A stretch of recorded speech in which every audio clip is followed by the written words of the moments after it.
Bonjour, c'est Michel Drac.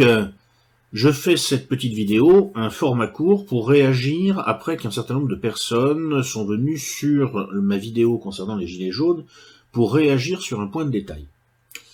J'ai dans cette vidéo présenté une cartographie de la vie politique en France et j'ai mis FI, France Insoumise, et RN, Rassemblement National, dans des cases opposition à l'euro. Ce qui a étonné, à juste titre d'ailleurs, un certain nombre de visiteurs. Donc je vais m'en expliquer. Alors, mon explication va tenir en 4 points. Et je vais plutôt la centrer côté Rassemblement National, parce que c'est ce qui a le plus fait réagir les gens. Mais la plupart des choses que je vais dire sur le Rassemblement National pourraient mutatis mutandis être dites, je pense, sur France Insoumise, à quelques nuances près, bien sûr. Premier point. Je pense qu'il y a une stratégie de communication de la part du système médiatique pour essayer de présenter les évolutions du Rassemblement national comme des évolutions vers une eurocompatibilité inconditionnelle, parce que le système médiatique est en fait dirigé par des gens qui veulent détruire le RN, ou en tout cas en limiter fortement l'influence. Dans le système public, les ordres, on va les chercher directement à l'Élysée, et dans le système privé, les ordres, on va les chercher chez les grands actionnaires, qui sont aussi les gens qui ont financé En Marche la campagne d'Emmanuel Macron. Quelle est cette stratégie? En quoi consiste-t-elle exactement?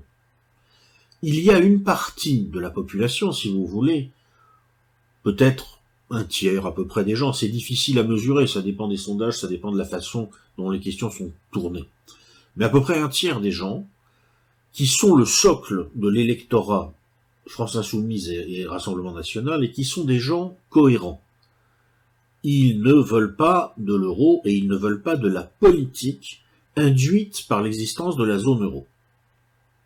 Ou plus exactement, par l'existence de la zone euro telle qu'elle est aujourd'hui organisée et telle qu'elle fonctionne concrètement.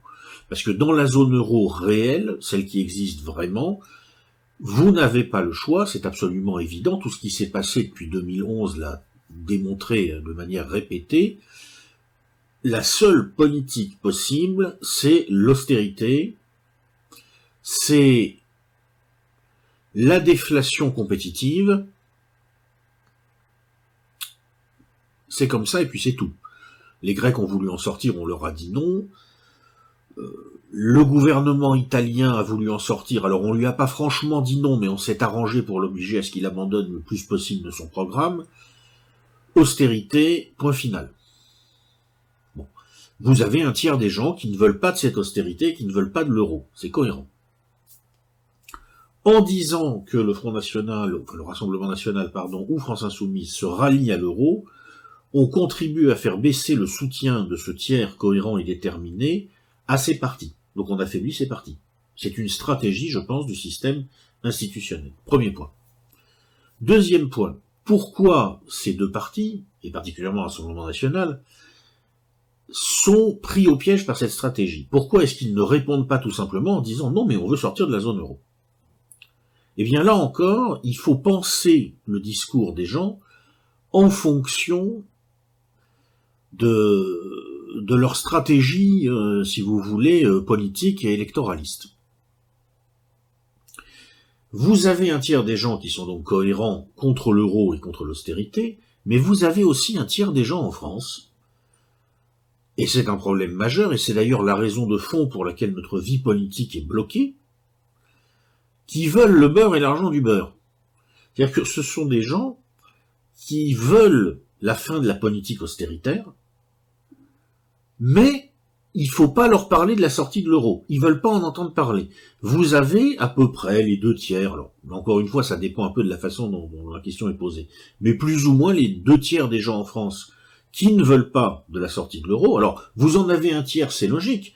Ils veulent l'austérité, ils veulent la politique maastrichtienne, ils veulent la politique recommandés par la Commission européenne et la Banque centrale européenne, et ils veulent l'euro. Alors ceux-là, il n'y a rien à leur dire, on peut être en désaccord avec eux, mais ils sont cohérents. Mais vous avez aussi un tiers de mecs qui comprennent rien, je veux dire, il faut pas leur en vouloir, c'est pas de leur faute, c'est juste qu'ils comprennent pas.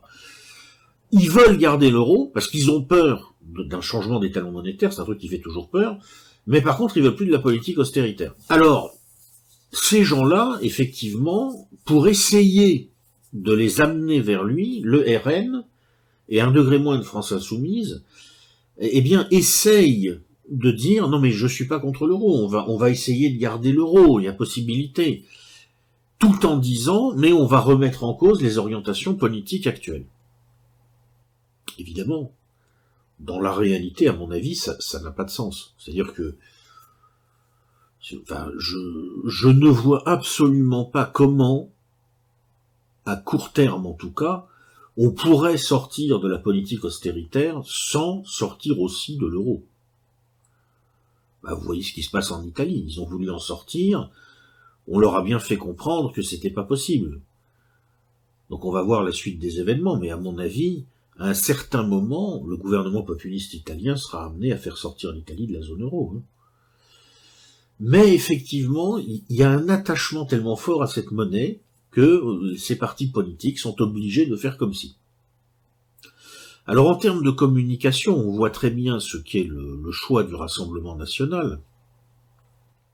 Je vais vous lire une tribune, ou disons un extrait de tribune, publié par M. David Rachlin sur le site du Rassemblement national, pour présenter M. Jordan Bardella, qui est la tête de liste du RN aux élections européennes. Bon, M. Bardella a la particularité d'être très jeune, je crois qu'il a 25 ans ou quelque chose comme ça.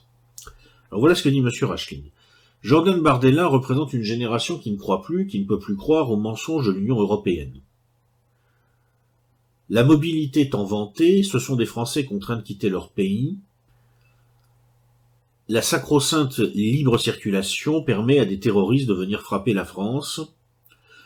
Contre-projet absolu, presque comme un négatif de cette Union européenne technocratique et antidémocratique, l'Europe des nations n'est pas une idée du passé, c'est un modèle d'avenir. Donc on voit très bien l'axe de communication, il s'agit d'abord de pas trop parler d'économie, parce que si on en parle, on va être pris dans cette contradiction qu'on ne saura pas surmonter, et qui en fait n'est pas celle du RN, ça j'en suis convaincu. Je pense que la plupart des gens au Rassemblement national savent très bien à quoi s'en tenir, s'agissant des cadres. Mais qui est la contradiction d'un tiers de la population qui veut le beurre et l'argent du beurre. Donc, comme on veut les votes de ces gens-là, il faut qu'ils puissent continuer à croire qu'ils auront le beurre et l'argent du beurre, parce que c'est comme ça, les gens sont puérils, tout simplement. Bon, alors on choisit de s'orienter vers autre chose, les questions extra-économiques. En plus, c'est un avantage, c'est que ça parle directement aux gens. Les questions économiques, la plupart des gens ne comprennent rien. Ils ont bien tort d'ailleurs, parce que en réalité, évidemment, c'est ça qui les fait crever, mais bon, c'est comme ça. Et donc, on va plutôt parler de sécurité, on va plutôt parler concrètement de ce qui se passe sur la vie des gens au quotidien. Et on va pas faire peur aux gens qui veulent la poursuite du projet européen, parce qu'il y a une dimension aussi, presque religieuse. Le projet européen, en particulier pour les personnes âgées de plus de 50 ans, plus de 60 ans surtout même, je dirais, qui font l'électorat anciennement de M. Fillon, et il y a une partie de cet électorat que le RN veut récupérer, eh bien le projet européen a constitué une sorte d'horizon. L'utopie d'une génération qui n'avait déjà plus d'utopie, en fait. Alors on dit, voilà, on va proposer un autre projet européen, blabla, etc. Dans la réalité, quand on regarde ce que propose France Insoumise et le Rassemblement national, de façon d'ailleurs un petit peu différente, mais dans les deux cas, ce n'est pas compatible avec le fonctionnement de la zone euro telle qu'elle est aujourd'hui.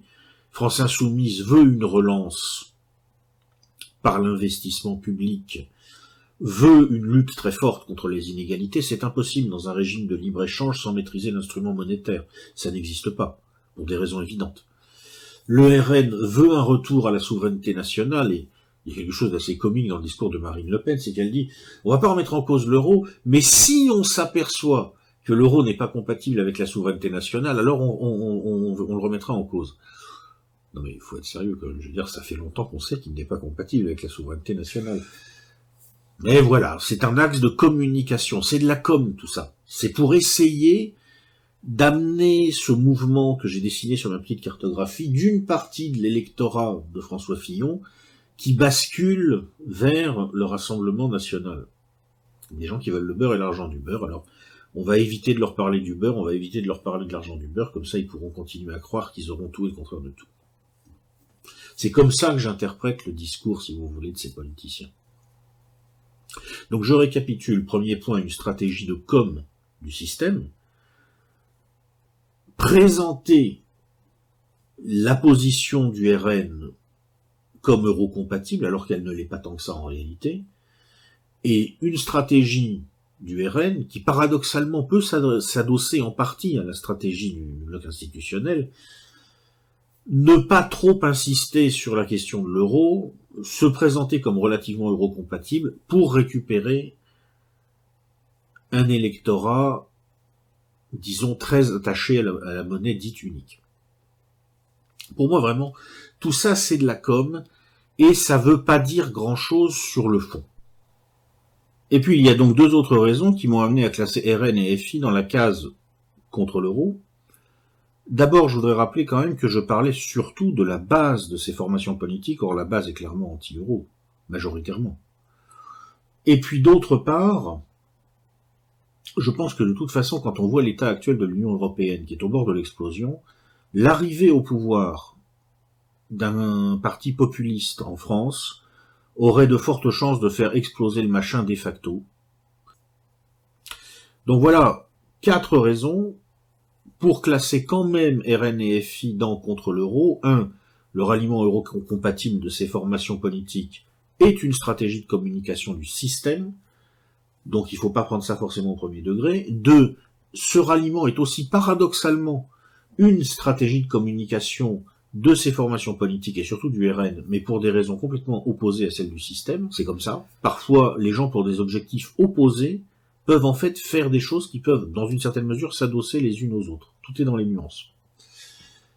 3. De toute façon, la base électorale de ces formations est radicalement anti-euro. Et 4. De facto, si ces formations arrivent au pouvoir, il est vraisemblable que la construction politique qui conditionne en profondeur l'existence de l'euro va voler en éclats. Alors après, on me dira évidemment, oui, mais tu es naïf, en fait, la stratégie de communication déployée par le RN en particulier, et dans une certaine mesure par France Insoumise, ne correspond pas simplement à une stratégie de communication, c'est aussi la préparation d'une trahison. Ok ? Donc ça, c'est un véritable argument. Ce que je dis simplement, c'est qu'il faut le prouver. Voilà. J'espère que vous avez mieux compris ma petite cartographie de la vie politique française, et je vous dis donc à bientôt.